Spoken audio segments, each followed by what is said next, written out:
Hello. And Mrs. Carol Smith. Welcome to the program. Thank you. May I say how delighted we are to be on Passion. We've looked forward to speaking to an African television station for decades. This is something we have looked forward to for such a long time, and we are so happy to be here. Thank you. Mr. Aaron Smith was a young, bright, and principled Oxford University graduate who was recruited by the Colonial Office and posted to Nigeria.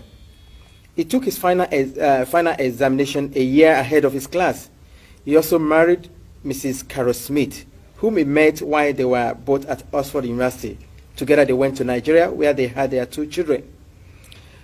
Mr. Aaron Smith, you were featured in a program recently by BBC Radio 4, Yes. titled Document, Yes. and that was hosted by Mr. Mike Thompson. Yes.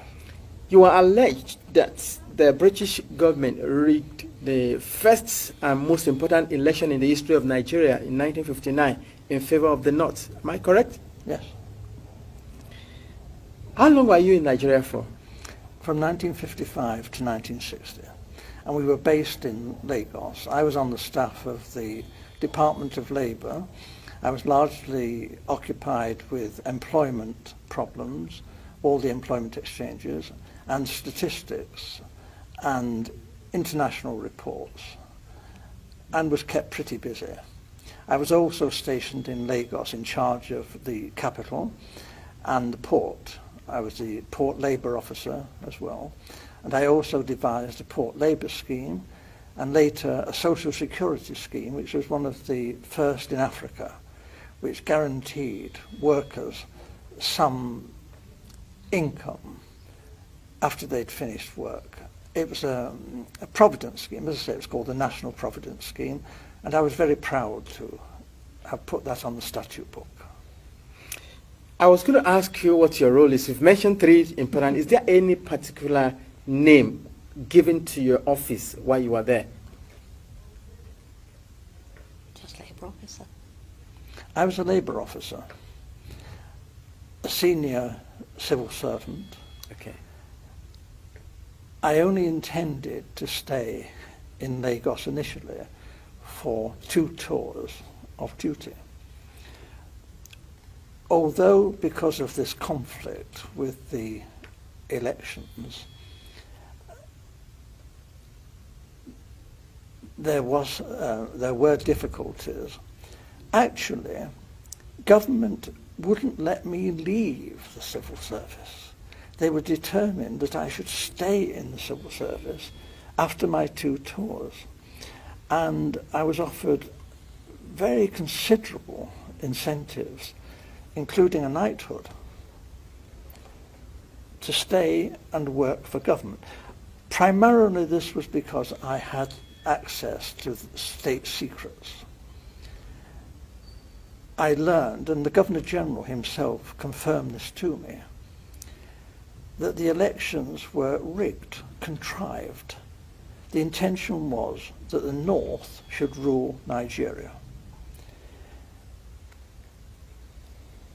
Even in '56, the northern leaders were very proud and were saying, if they couldn't run Nigeria, never mind elections. They might not join Nigeria. They might leave. And we all thought, well, how would they survive? There were no industries. There's not a great deal of agriculture, some groundnuts in the north. This wasn't very practical at all.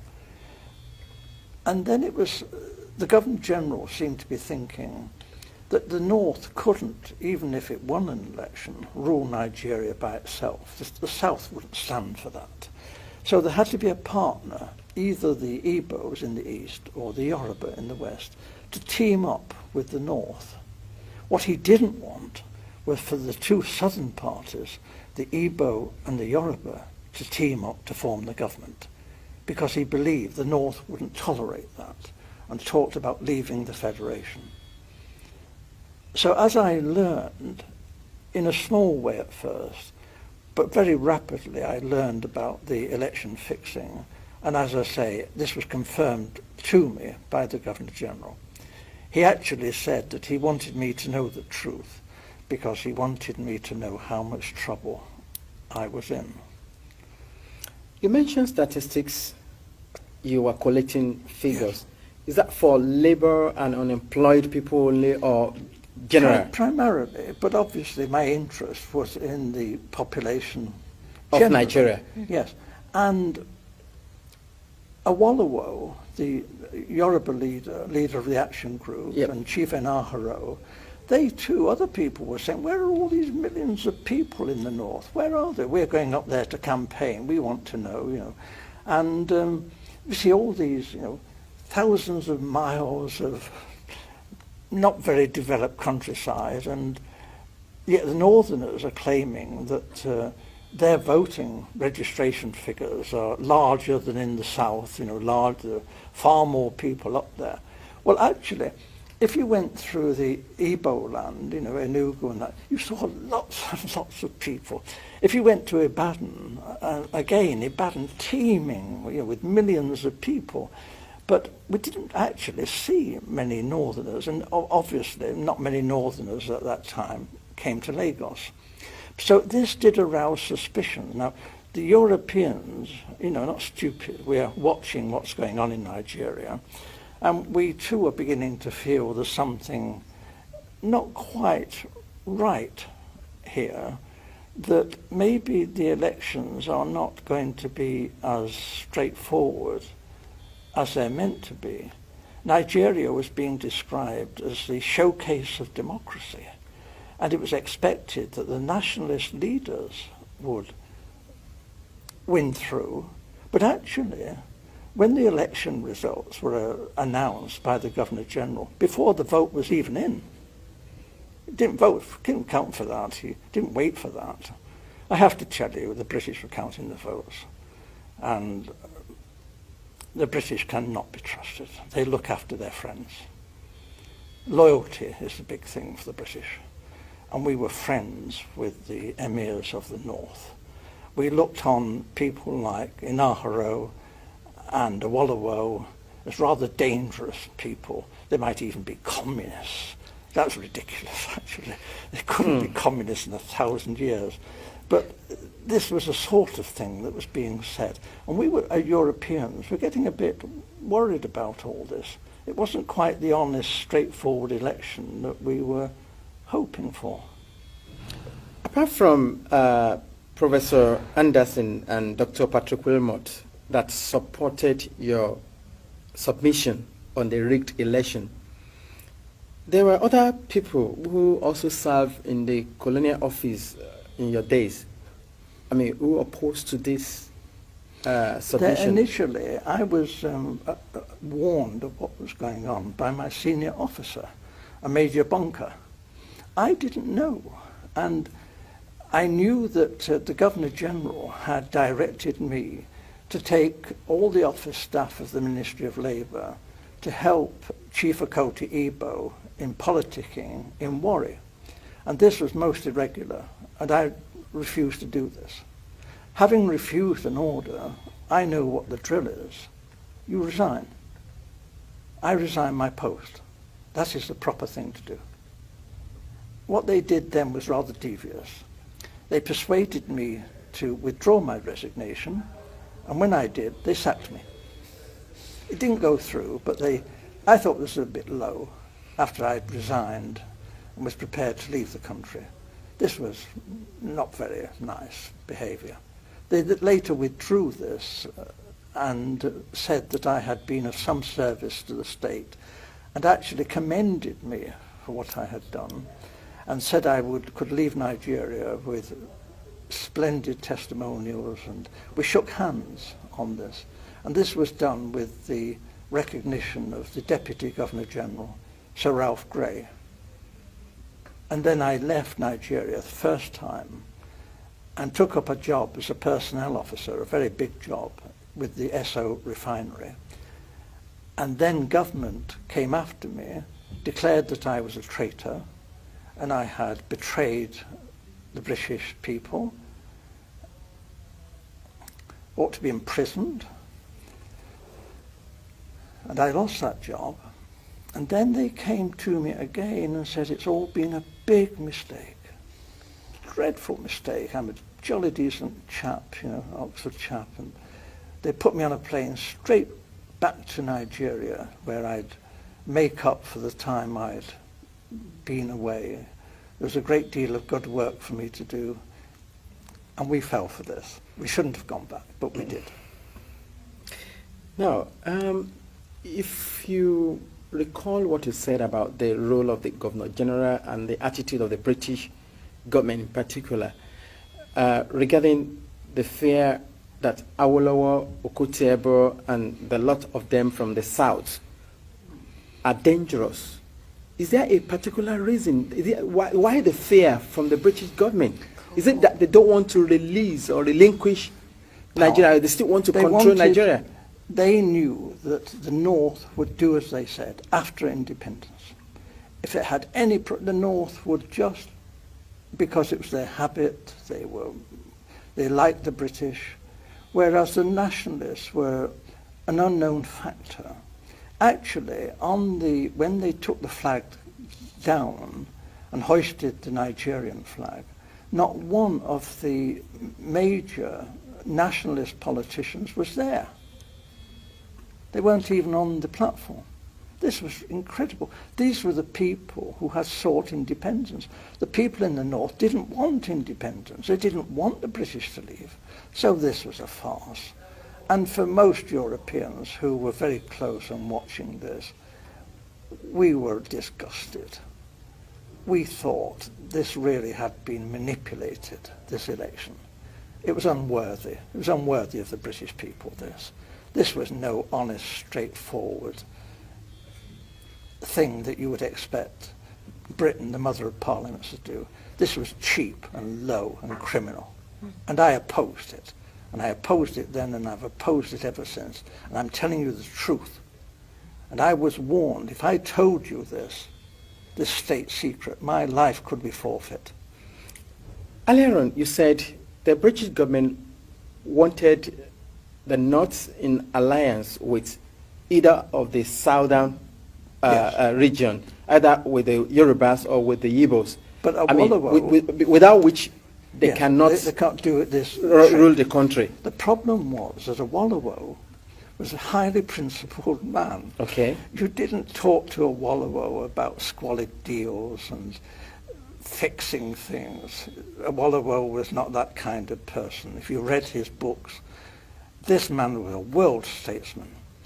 And his young lieutenant, Chief Enaharo, was brilliant, absolutely brilliant.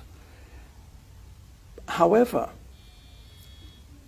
they did do a deal with Zik, Dr. Azikiwe, okay, from the East. Dr. Azikiwe, there was this big problem in Nigeria. It's the same big problem in America and in Britain. How do you get funds to fight elections? The candidates in Nigeria had no money, but they did have marketing boards, which were a kind of semi-nationalized industry. And they borrowed money from the marketing boards. But there was a suspicion that Dr. Azikiwe, who has formed his own bank, the African Continental Bank, was actually bankrupt. But he was borrowing very large sums of money from the marketing boards and not necessarily repaying the loans. We knew this. We had a great secret service. All the politicians' phones were tapped. All the politicians' mail was opened. Everything that any major politician did in Nigeria, we knew in hours. We watched. We knew all that was going on. Are you saying, in essence, that Dr. Azikiwe took money? He was blackmailed by the British to do our bidding. We told Dr. Azikiwe that he could go to prison if an inquiry was carried out into his bank and his financial circumstances. However, we would not want to be vindictive if Dr. Azikiwe was cooperative in helping forward the plans that we had made in the best interests of Nigeria. Dr. Azikiwe has nothing in common with the northern politicians. He loathed the northern politicians. But Dr. Azikiwe went north and did as he was told. And what he was promised was this: the real power, effective power, would be in the hands of the northern emirs. However, it would look great if the president was Dr. Azikiwe and he was given a field marshal's uniform and an admiral's uniform. He asked, please, could he have a row of medals? But they said, well, no, that was a bit difficult, to get the medals. So when the ambassadors started arriving, he was known to be asking people from foreign countries, perhaps they had a medal for his uniform. We thought this was terrible, but it was said that this happened. He was very vain. And for a time, he functioned as first the Governor General, and then when Nigeria became a republic, as the president. But he had no power. And when he did try to tell the army, he said, I'm the field marshal, the army has got to do this. They said, hey, you're just a ceremonial figure. You have no power. The Prime Minister, Balewa, gives us our orders. So there was a feeling then that there was going to be trouble. And then it was because the Awolowo and the Action Group had become the official opposition. What we British wondered, how could they win another election without the British counting the votes? There could not be another proper run election without us there. We knew what we were doing. We were just helping things along. We were doing what the British do, favouring our friends and looking after our own and repaying favours. We don't call that corruption. Right. I mean, in essence, what Dr. Azikiwe did, it was forced by the British government to do it. Yes. Collecting money from the marketing board then.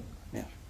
So if any politician here in the United Kingdom tried to do that, Be in jail. it will be in jail. So why did the British government refuse to take action Because or comment on if it? we nipped it in the bud, because we knew it was happening, it was even happening in, let me be fair, in the West with the Awolowo. They were taking some money. They meant to repay it perhaps, but they were taking money. And I would have said, issue a warning now and say, you've got to behave, because if this is allowed to go on, it'll be a major offence. However, before they actually ran the 1959 election, they needed money for the North and for the NCNC, Dr. Zik, to fight the election. So what they did, my senior officer, Major Bunker, went around, was ordered by the Governor General to go to all the major British firms and international firms, Ford, UAC, Leventis, all these firms, and raise money for a slush fund to enable Chief Okoti Igbo, together with the North, to fight the 1959 elections. The North got most of their money from the native authorities. This was looked on by the British as being okay. This wasn't corrupt because we were friends of the North. And if they tried this in the West or in the East, we might have said this was corruption. But because it happened in the North, the native authorities' public money was poured into the government party, the NPU. So this obviously was a terrible fiddle. We were discriminating against the southern politicians in favour of these northern emirs. What we saw was that this would not be the first act of treachery. They would have to smash the Action Group. because the action group was strong. And in a fresh election, they would be sure to win. They were pretty honest and regular guys, and a lot of the British quite admired Awolowo for his brain power. And they admired Chief Inahro, who was a bit cheeky and young and spirited. And they were both quite admired, you know, as they were like right-wing Labour people, nothing revolutionary. And so a great deal of money was raised by my senior officer, Major Bunker, before the 1959 election. And this was money put up by United Africa, by Ford, Shell, BP, and my wife, who was the personal assistant to the general manager of BP Nigeria. She's not going to tell you anything because she was a confidential secretary. I can only tell you that we were very well informed on some of the hanky-panky that was going on in Lagos. Having revealed now that the election of 1959 was rigged, the census figure were cooked, I don't know if you have been following the ongoing in Nigeria today. Yes, of course. The last general election, yes. The 1979-1980 election, I mean, in which Azekwe was the beautiful bride, and I mean... But I have to tell you, sir, that I'm not going to comment. Okay. I cannot interfere in Nigeria's domestic politics. I'm a historic figure.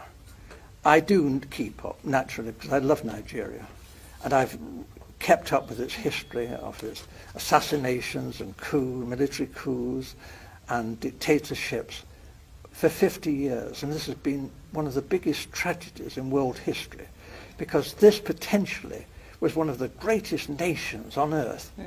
Nigeria was packed with educated, decent people who wanted to serve their country. Since you lost that job that the government threatened or went behind you to say that you were disloyal to them and you were fired, have you ever worked any other place since? Have I? Have you worked in any other company Yes. since? I didn't go to Oxford in the usual way. I came from a very poor family and left school when I was 13 years old. And I served a factory apprenticeship as an engineer, which is very unusual for an Oxford undergraduate. At Oxford also, I trained as a social worker. I'm a fully qualified social worker. So although, and as a personnel officer too, although the government stopped me working when I returned to this country and I was quite ill, I did a lot of voluntary work from this time on, both in the medical field, in the field of young girls. We also had campaigns on comprehensive schools. So I've kept very busy over the decades, although I have been kept out of employment quite deliberately. And when I did take up work, the government came after me and behaved abominably. And they did the most appalling things. They framed me with money missing. When I worked as a humble postman, after I'd worked as a personnel officer, I delivered the post to the workers who I'd employed. And they forced me out of that. They framed me. And later, when I was working in the labour exchange, they used the foulest methods to get me out of work. They told me they would. They said, the Governor General said, unless you do what I say, you will never work